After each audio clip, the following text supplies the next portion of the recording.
हे मित्रांनो तुम्हाला नमस्कार करतो. ओम श्री गणेश देवताय नमः. ओम श्री कुल देवताय नमः. ओम श्री गुरु देवताय नमः. ओम सर्वश्री इष्टलिंग देवताय नमो नमः. शिवशनाथ मित्रांनो, मी कडप परत एकदा आपल्या समोर हजर आहे. माझ्या धर्मकर्म चॅनलमध्ये आपले सहर्ष स्वागत करीत आहे.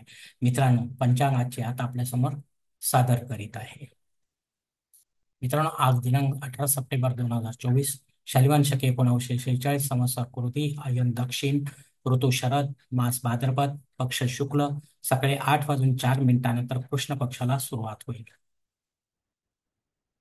तिथी मित्रांनो, आजची पौर्णिमा तिथी आहे. सकाळी 8 वाजून 4 मिनिटानंतर प्रतिपदा तिथीला सुरुवात होईल. वार बुधवार आहे.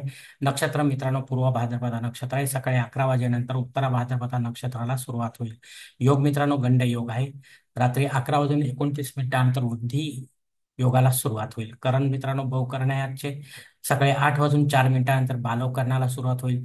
सायंकाळी 6 वाजून 12 मिनिटानंतर कौलव करण्याला सुरुवात होईल. तर उद्या पहाटे 4 वाजून 20 मिनिटानंतर तैतील करण्याला सुरुवात होईल. प्रमुख ग्रहांची राशीस्थिती पहाटे 5:30 वाजता अशी असणार आहे मित्रांनो. सूर्य कन्या राशीत असेल, चंद्र कुंभ राशीत, गुरु वृषभ राशीत, शनिदेव आपल्या कुंभ राशीत असणार आहे. मुंबई भागातील सूर्योदय असते याप्रमाणे आहे मित्रांनो. सूर्योदय सकाळी 6 वाजून 28 मिनिटांनी असेल, तर सूर्यास्त सायंकाळी 6 वाजून 37 मिनिटांनी असणार आहे. मित्रांनो, या पंचांगाच्या आधारे आता आपण आजच्या पूजेसाठी लागणारा संकल्प सोडणार आहोत. तेव्हा आपण आपल्या उजव्या हाताच्या तळावर एक पळी पाणी, थोडे अक्षर, एक फुल वा फुलाची पाकळी घ्या आणि हा संकल्प म्हणायला सुरुवात करा. हर ओम शिव शिव शंभोराज्ञे प्रवर्तमान सद्य ब्रह्म द्वितीय परार्धे श्वेतवराह कल्पे वैवस्वत मन्वंतरे कलियुगे प्रथम पादे जम्बूद्वीपे भरतवर्षे भरतखंडे मेरो दक्षिण दिग्भागे महाराष्ट्र देशे व्यावहारिक चांद्रमाने शालिवान शके 1946 प्रभादी षष्ठी संवत्सरामध्ये क्रोधी नाम संवत्सरे दक्षिणायने शरद ऋतू भाद्रपद मासे शुक्ल पक्षे बुधवार वासरे पूर्व भाद्रपदा नक्षत्रे गंड योगे बहुकर्णे पौर्णिमा शुभतिथो वीरगोत्रात उत्पन्न निकळप्पा मोह पाप दुर्दक्षेद्वारा श्री पार्वती पती परमेश्वर पित्यार्थ विधिवत पंचोपचार नित्य देवपूजा एवं इष्टलिंग पूजा करिष्ये.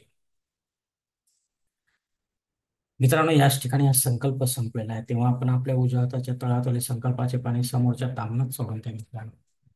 मित्रांनो, या संकल्पाची कालमर्यादा जी आहे ते सकाळी 8 वाजून 4 मिनिटांपर्यंत आहे.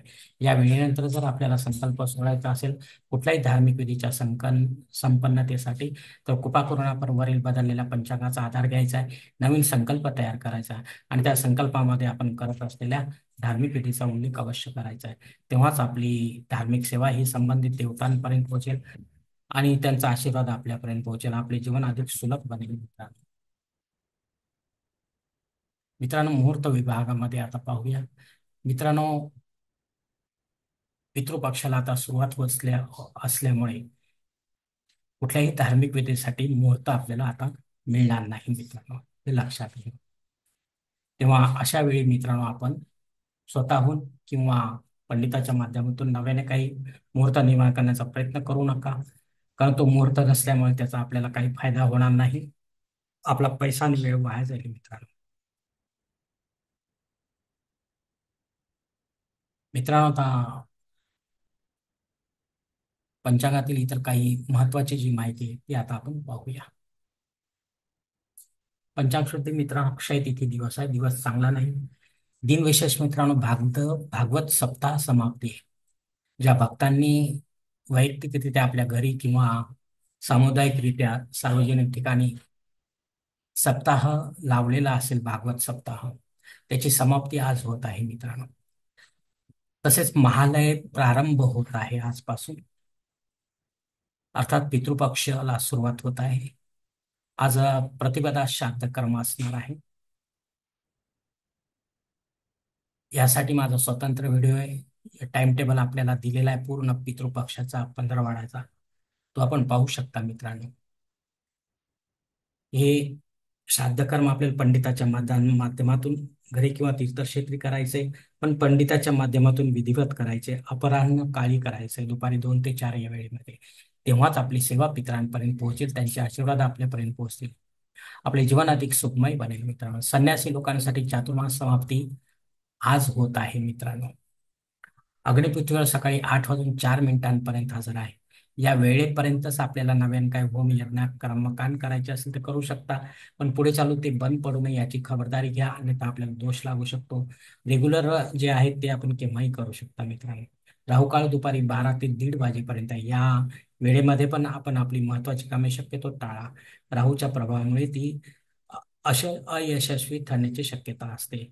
तेव्हा आपल्याला यश हवे असेल तर आपण इतर वेळेमध्ये ते पूर्ण करण्याचा प्रयत्न करा. कारण राहू हा सर्वांनाच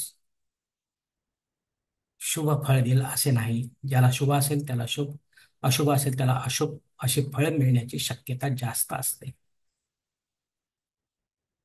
मित्रांनो, प्रमुख वक्री ग्रहामध्ये सध्या शनी ग्रह वक्री आहे. 18 नोव्हेंबरच्या दरम्यान तो एक 2-3 दिवस स्तंभित होईल व नंतर तो मार्गी होईल मित्रांनो. असा गोचर शनी वक्री ज्यांना शुभ असेल त्यांना शुभ फळ व ज्यांना अशुभ असेल त्यांना अशुभ फळ मिळण्याची शक्यता राहते. हे लक्षात घ्या मित्रांनो. धन्यवाद मित्रांनो. आजचा हा पंचांग संबंधीचा व्हिडिओ मी याच ठिकाणी संपवत आहे. आपण जर माझ्या मतास सहमत असाल तर कृपया माझे धर्म करम चॅनल सबस्क्राईब करा, लाईक करा, आपले कुटुंब व मित्र परिवारासह शेअर करा. तसेच कॉमेंट्स बॉक्समध्ये आपले मत अवश्य नोंदवा आणि माझा पुढील व्हिडिओ आपल्यापर्यंत पोहोचण्यासाठी बेल बटन अवश्य दाबा. धन्यवाद मित्रांनो. पुढील भेटीपर्यंत आपण खुश राहा, आनंदी राहा, प्रसन्न राहा. शिवकल्याणम. हरिओम शिवा. महादेवा.